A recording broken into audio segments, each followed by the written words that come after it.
coming out for all of that excitement.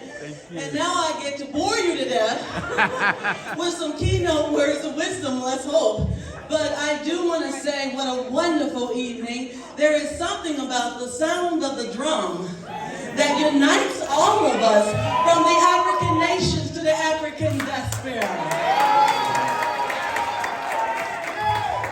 To our family here today, we say hello, hello, and hello. I bring you greetings from Glenarden, Maryland, which was in 1939 the third most affluent black community incorporated in the state of Maryland. That means we were pretty darn rich. That's right. So I thank you for this opportunity. It is definitely one that I do not take lightly. As we look at all these enormous opportunities for our graduates that stand before us, I had a unique opportunity of speaking with the valedictorian, Miss Kim. And Kim talked to me a little bit. Yeah, give her a shout.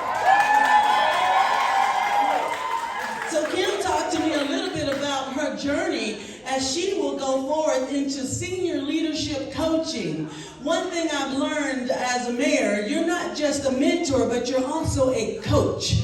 And that's one of the most beautiful things that JAGLIS gives you, is an opportunity to help others achieve what they should be doing for their lives. The difference between being a mentor and being a coach is that a coach helps you achieve what you desire for your life. A mentor has to tell you what they think is best for your life.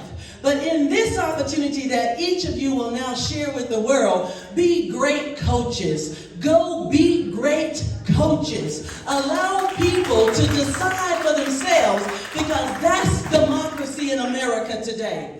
Ben Franklin said, "Tell me and I forget.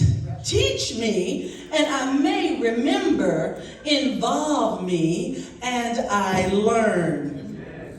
And I think, yes, involve me and I may learn.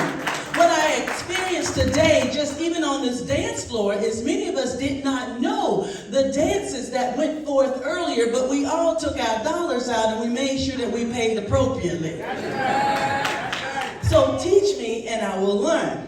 But I really want to make sure that I acknowledge the host of this house to let you know that Dr. Jacob Abbey, as well as Mrs. Abbey, is so phenomenal in this community. The work that they're doing, inspires and leads the next generation. You know, I bring to you my 13 and my 10-year-old. They may be the youngest ones in this room. But you have to understand that we don't live for ourselves today. The work that we put in is for their children. Everything that we do is for that third generation. We work hard to make sure that they will have, that there never will be lack in our house.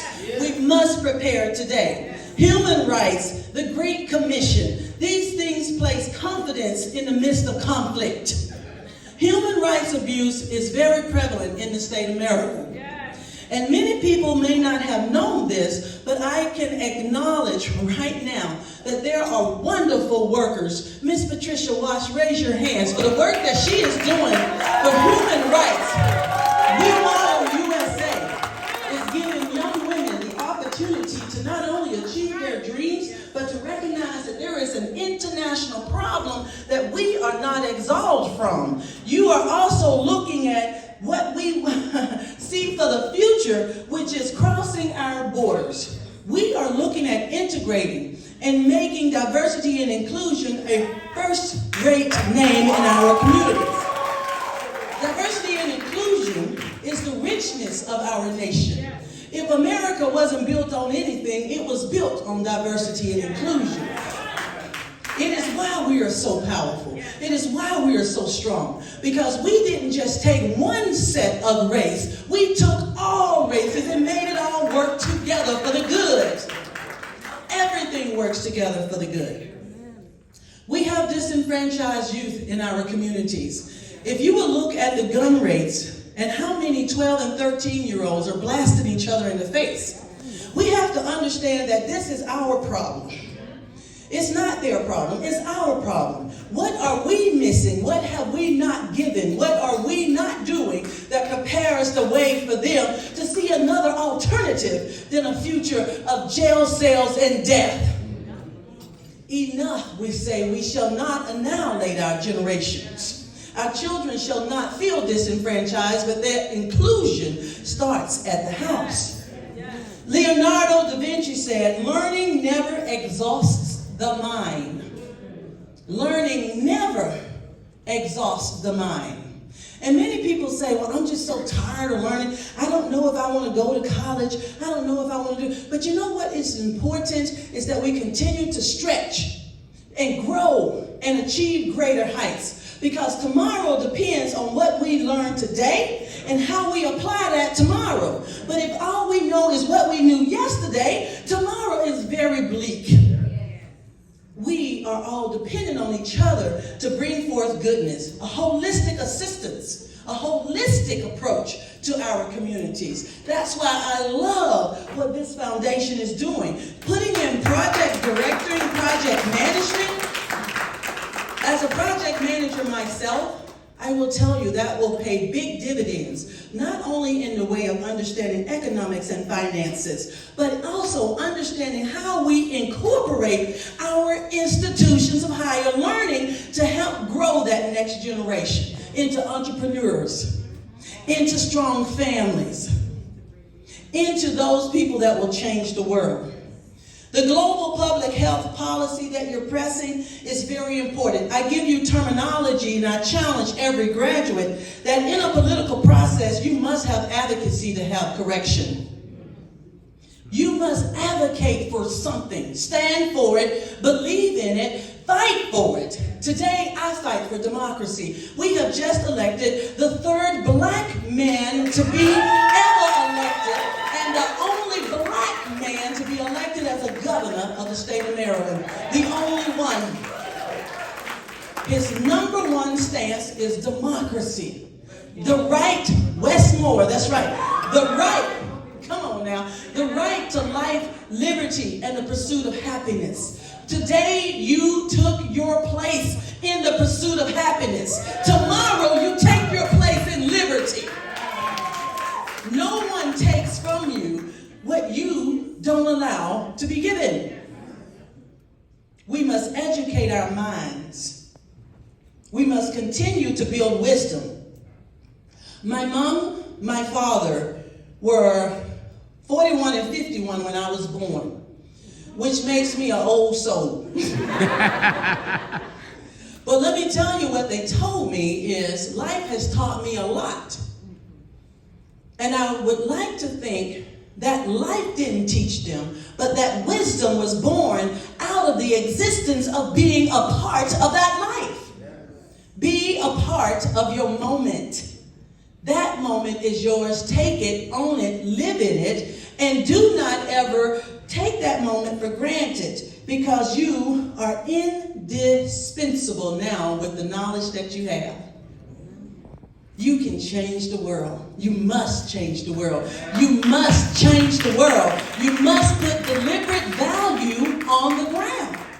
Policy making, activism, and visionary leadership.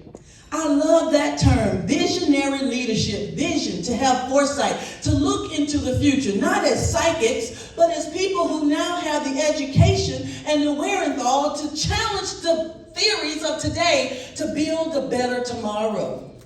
Challenge your today. It's not the right answer, because tomorrow is going to demand better. It's going to demand more. It's going to demand us stretching. It's going to demand us being the rubber band that feels like it's going to break. But I'm going to tell you, there is no testimony unless you have a test. Endure the test of life. Let them come. Welcome them even. Because iron sharpens iron. And if you don't want to be sharpened, then stay in the kitchen. Because that's not what we are about. In this room, we are about change. We are about excellence. We are about purpose. We are about vision. We are about growth. We are about deliberate value. And we are going to change the world.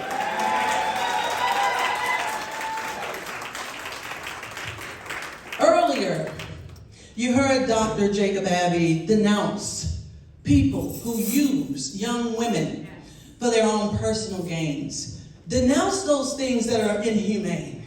Denounce those things that do not add up to people having life, liberty, and the pursuit of happiness. Because that's what we're about. If you're living in this world, that's the 14th Amendment. That's the right. That is a constitutional right. And whenever it is negated, denounce it. Call it out and stand on that grounds. Proclamation, proclaim it and make it so. We have to be public-hearted. You have to have a heart for people. That's why this is such a success. That's why that dance floor was full, because each one of us has a heart for people. We have a heart to love people. And we danced together just a few minutes ago. I gave you some of our Americanism. You gave me some Nation of Africanism, Nation of Africaism, and then we put it together and it was beautiful. It was music.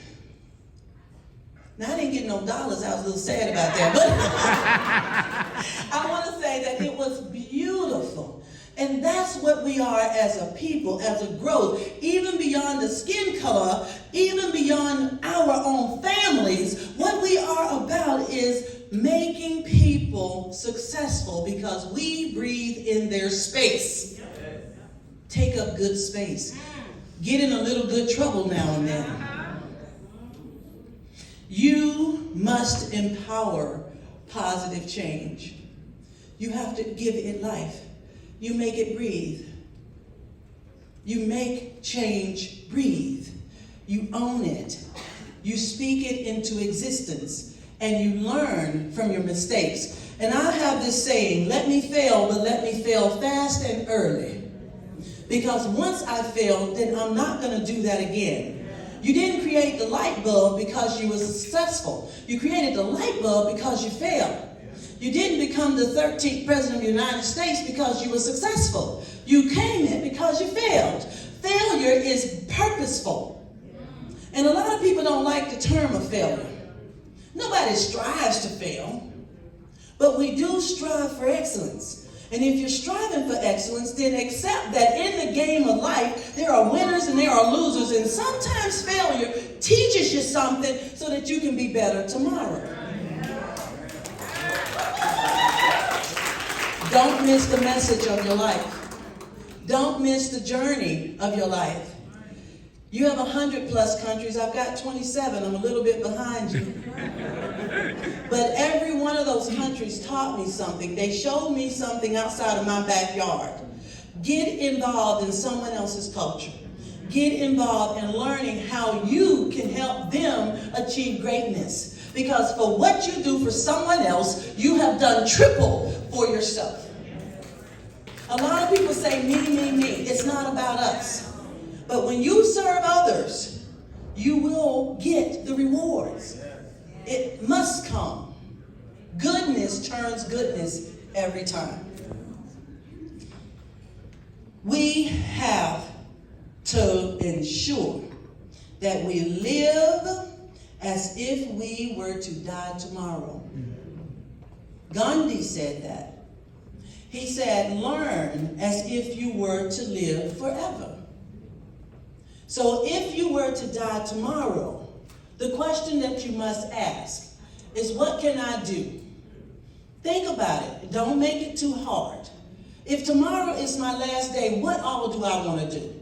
How many people played that $2 billion lotto? I got 8 tickets still in my purse. I don't know if I even got 2 cents. But live as if tomorrow is the last day. Dance as if no one is watching. Because the truth is, what comes out of you is greatness. You will be great. Go be great. The Air Force's values, 20 years retired officer before you.